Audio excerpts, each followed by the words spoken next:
Good morning, dear children. I hope you all will be fine. Now let us continue our chapter 4, the right clothes to wear. Now open page number 36. Material for clothes. Clothes means कपड़े. कपड़े बनाने के लिए कैसे material चाहिए हमको, कौन कौन से मटेरियल चाहिए? कपड़े किन से बनते हैं? फाइबर से बनते हैं. Clothes can be made from natural और सिंथेटिक मटेरियल.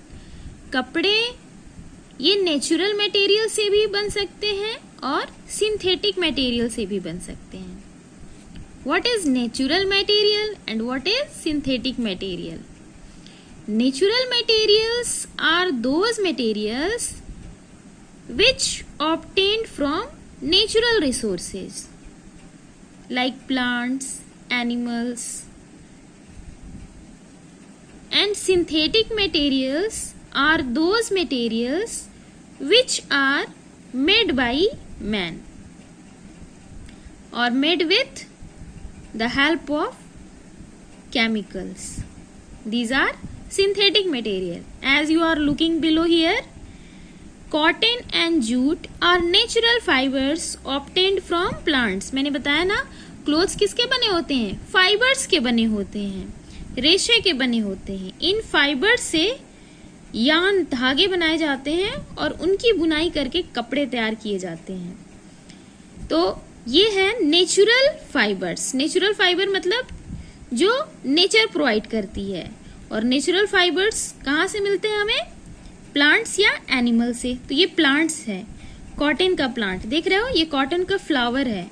इस कॉटन के फ्लावर को जो है रिफाइनिंग करके या इससे सेपरेशन प्रोसेस करके कॉटन को अलग किया जाता है. ऐसे ही ये जूट है. जूट जो है जूट के प्लांट से ऑब्टेन्ड करते हैं. ठीक है, ये नेचुरल फाइबर है. इनसे कपड़े तैयार किए जाते हैं. कॉटन के फ्लावर से कॉटन के फाइबर्स प्रिपेयर किए जाते हैं और उन फाइबर्स को जो है क्लोथ्स प्रिपरेशन में यूज करते हैं. और जूट के फाइबर्स से जूट के क्लोथ्स तैयार किए जाते हैं. ओके, तो ये तो हो गया नेचुरल रिसोर्सेज. ये तो प्लांट सोर्स हो गया. ये है animal source. Wool and silk. Wool मतलब ऊन. ऊन कहाँ से मिलता है हमको?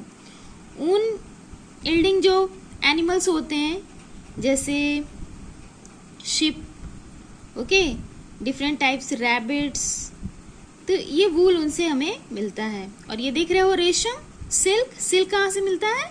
सिल्क वॉर्म से, रेशम के कीड़ों से. आपको मालूम है रेशम के कीड़े कहाँ पाए जाते हैं?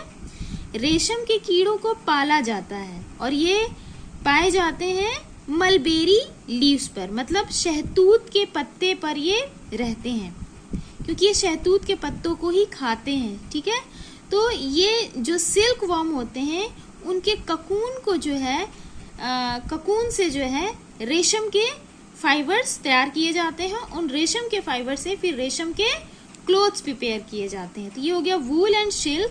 These are also both natural fibre. ये भी नेचुरल रिसोर्स है, लेकिन ये एनिमल नेचुरल रिसोर्सेज हैं और इनसे कपड़े तैयार किए जाते हैं. ओके,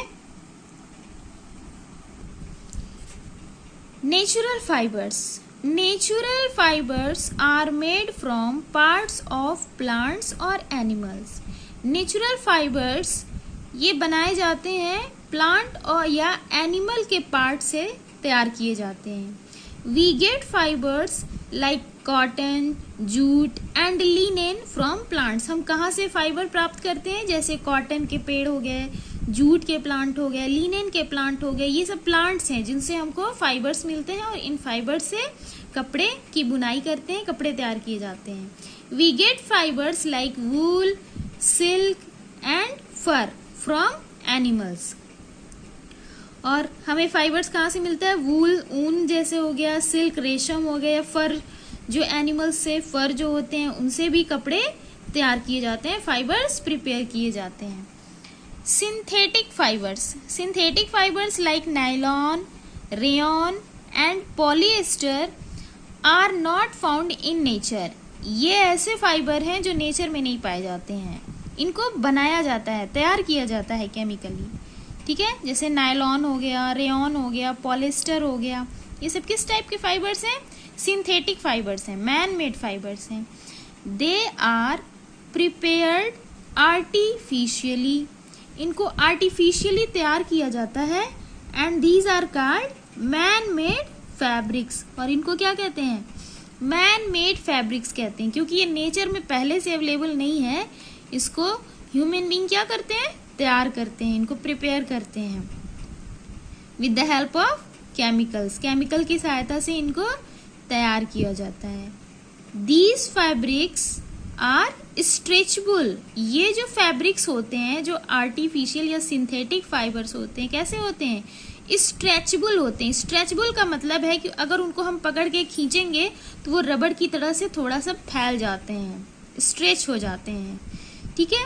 वाटरप्रूफ, वाटरप्रूफ का मतलब कि अगर उस पर पानी पड़े तो पानी उसके आर पार होकर के नहीं निकलता है, ठीक है ना। जैसे अम्ब्रेला है, अम्ब्रेला पे अगर वाटर फॉलन होता है तो पानी नीचे नहीं आता है ना, ऊपर से ही सरक जाता है, क्योंकि वो वाटरप्रूफ होता है। तो ऐसे ही जो सिंथेटिक फाइबर्स होते हैं वो वाटरप्रूफ होते हैं।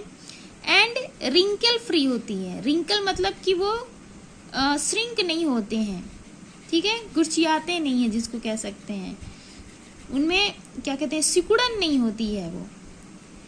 अगर इनको आयरन नहीं भी किया जाए तो भी ये ठीक ठाक पड़े रहते हैं। दे ड्राई वेरी क्विकली, और ये बहुत जल्दी सूख जाते हैं। धुलने के बाद जो सिंथेटिक फाइबर्स होते हैं, सिंथेटिक फाइबर्स से बने जो क्लोथ्स होते हैं, धुलाई करने के बाद बहुत जल्दी ड्राई अप हो जाते हैं, सूख जाते हैं। Synthetic fibres fabrics are non porous, synthetic fabrics जो होते हैं वो नॉन पोरस होते हैं, उनमें छेद नहीं होता है, तभी तो इन कपड़ों को पहनने में गर्मी सी लगती है, क्योंकि हवा इसमें पास नहीं होती है, ठीक है, सिंथेटिक फैब्रिक्स में। द क्लोथ्स वी वियर, हम जो कपड़े पहनते हैं, in hot weather we wear clothes made of cotton, गर्मी के मौसम में हम जो कपड़े पहनते हैं वो किसके कपड़े पहनते हैं? कॉटन के कपड़े पहनते हैं। गर्मी के दिन में जो कॉटन के कपड़े पहनते हैं उसमें काफ़ी कंफर्ट मिलता है, क्योंकि उसमें क्या होता है, स्वेटिंग जो होती है हमारे बॉडी से वो उसको एब्जॉर्ब करते हैं, okay. Cotton clothes allow the body heat to escape, और जो कॉटन के कपड़े होते हैं वो बॉडी के हीट को बाहर रिलीज होने को अलाउ करते हैं, उनसे गर्मी जो है बराबर निकलती रहती है, क्योंकि वो पसीने को एब्जॉर्ब करते हैं, तो इस वजह से एब्जॉर्ब करते हैं और हीट को बाहर एस्केप करते हैं। इस वजह से गर्मी के दिनों में जब हम कॉटन के कपड़े पहनते हैं तो हमें ठंड महसूस होती है, वो हमारे बॉडी को ठंडा रखता है। Cotton clothes absorb sweat also, cotton clothes क्या करते हैं, ये हमारे पसीने को सोखते भी हैं। वाइट और light coloured clothes suit the hot weather, हल्के और सफ़ेद रंग के जो कपड़े होते हैं वो गर्मी के मौसम में सूट करते हैं, अच्छे रहते हैं, बिकॉज क्योंकि दे रिफ्लेक्ट द हीट, क्योंकि वो हीट को क्या करते हैं, रिफ्लेक्ट करते हैं। रिफ्लेक्ट मतलब क्या होता है, जैसे मिरर ही है तो मिरर पे जैसे मान लो कि ये लाइट पड़ रही है सीधे, ये लाइट पड़ रही है तो मिरर क्या करेगा, मिरर के सरफेस से टकरा करके वापस फिर उसी मीडियम में ये रिटर्न हो जाता है ना, इसी को कहते हैं रिफ्लेक्शन। तो जब हम वाइट या लाइट कलर के कपड़े जब गर्मी में पहनते हैं तो क्या होता है कि ये हीट को, जो सन से आने वाली गर्मी है, उस हीट को ये अब्जॉर्ब ना करके रिफ्लेक्ट कर देते हैं, ठीक है। तो जब वो रिफ्लेक्ट कर देते हैं तो हमारी बॉडी कैसी रहती है, ठंडी रहती है, क्योंकि ये अब्जॉर्ब तो किया नहीं हीट, तो ये हमारी बॉडी कैसी रहती है, ठंडी रहती है, ओके।